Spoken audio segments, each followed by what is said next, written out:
Når jeg skal sy en lynlås i, for det første, så skal man passe på, at lynlåsen ikke er for lang. Men det, man skal tænke i, det er, at man ligesom skal strække sit strik, så det kommer til at passe i lynlåsen. Den her har jeg vurderet, at den passer, fordi den skal ned og ligge her, og jeg vil have metalåbningen til at ligge hernede i min slids.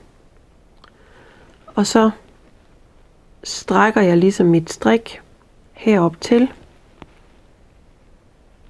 og så kan jeg se, at den her vil passe.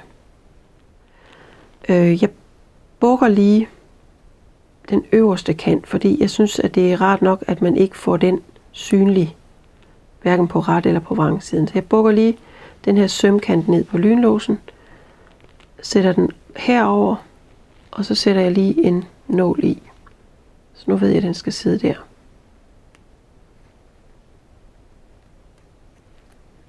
Det samme gør jeg i den anden side.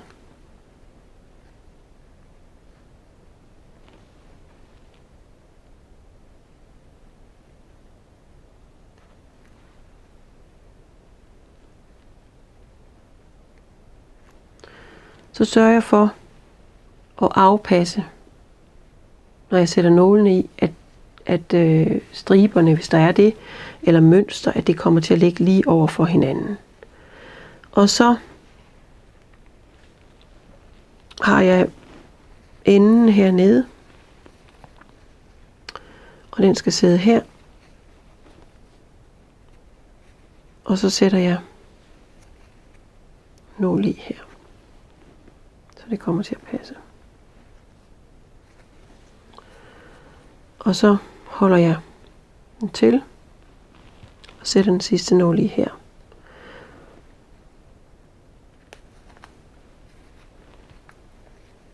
Nu venter jeg lige med at sætte nål over i den anden side.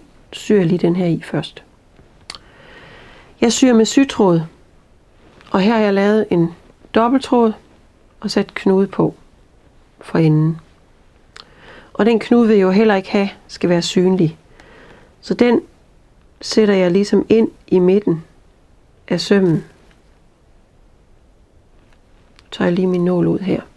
Så jeg sætter den ind under den her, jeg har foldet. Jeg tager nålen ind under, så den bliver skjult, så min knude bliver skjult. Så syr jeg ind bag i her.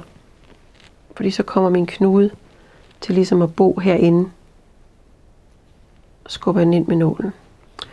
Og så syr jeg lige først et par sting, for lige at få hæftet selve lynlåsen.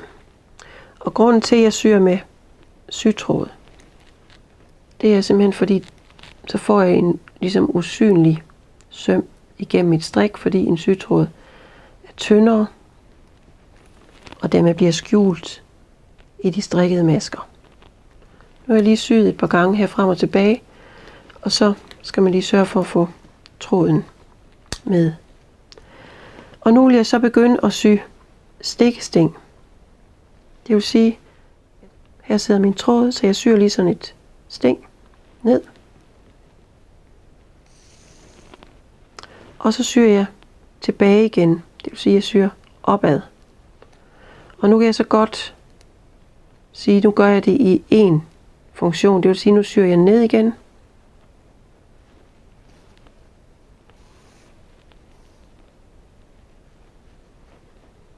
Jeg syr op, cirka der, hvor jeg stak ned sidst. Og så syr jeg et nyt stik ned. Jeg syr et sting tilbage. Og så syr jeg ned.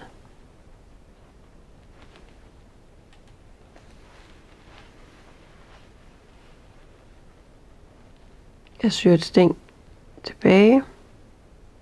Og det nye sting frem.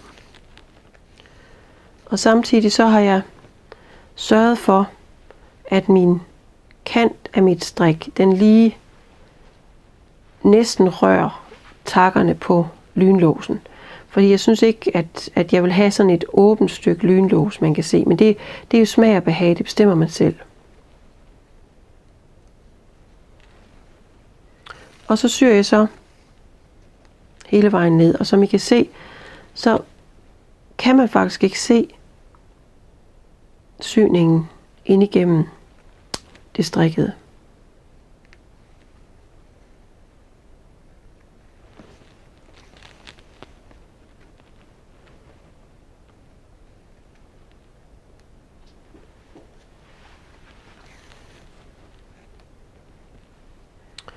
Nu tager jeg nålen ud.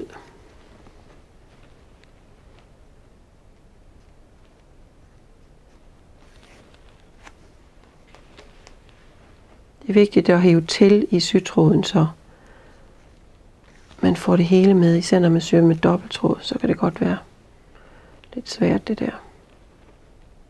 Sy tilbage og frem. Sy tilbage og frem. Man skal egentlig også passe på ikke at komme for tæt på takkerne, fordi når man så skal lyne lynlåsen op og i, så kommer de strikket til at sidde fast i takkerne.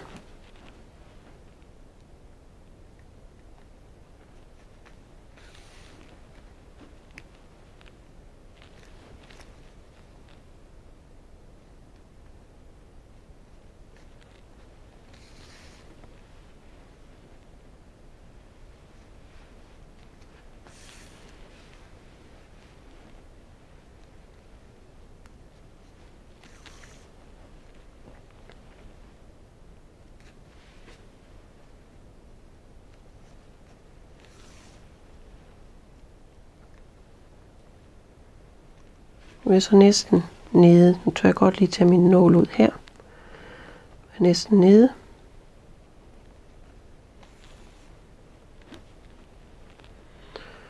Så for at få trukket i tråden. Og så skal man selvfølgelig tænke i, at man kan jo ikke sy ind i det her metal. Så det er også derfor, jeg vurderer, at jeg godt vil have det der stykke metal synligt nederst.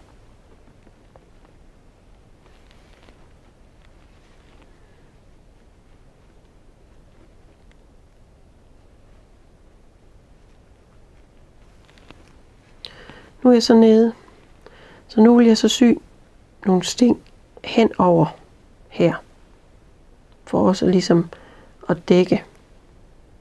Så der stikker jeg lige over, så jeg tager på bagsiden, og så syr jeg lige et par sting, så jeg syr den fast.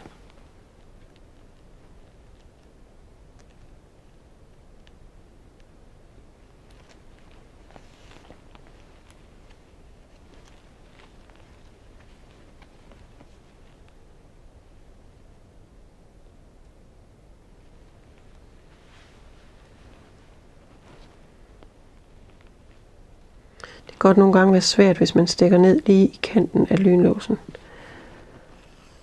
Der hvor den er tyk.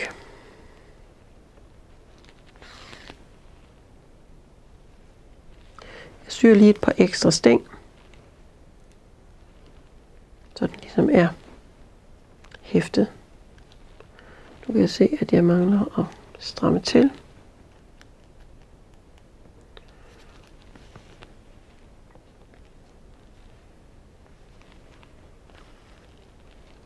Sådan. Nu har jeg syet den ene side af lynlåsen, og vil så sætte nogle nåle i, og så sy den samme. Sy den op i den anden side på samme måde. Nu er jeg så næsten færdig med at sy lynlåsen på. Jeg syr lige igen ved at hæfte nogle gange heroppe i enden. Så er jeg sikker på, at den sidder fast. Syr bare et par gange oven i hinanden.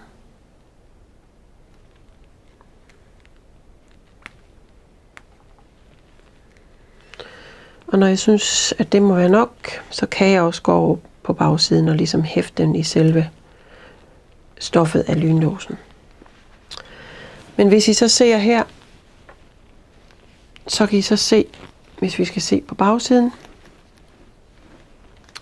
at her er lynlåsen syet fast med de her stikkesting, frem og tilbage. Og man kan så sige her, hvor det er en kort lynlås, der er syet i, så vurderer jeg ikke, at jeg behøver at sætte noget bånd på bagsiden, for ligesom at dække over lynlåsens søm. Men hvis nu det var en cardigan, så vil jeg sige, så ville det være godt at strikke et smalt bånd i det samme garn, som man har strikket trøjen i, og så kan man så sy det fast på hver sin side af lynlåsen, så man ligesom får det hæftet fast. Det synes jeg vil være en fin løsning. Men her der lever jeg med, at lynlåsen sidder som søm indvendigt.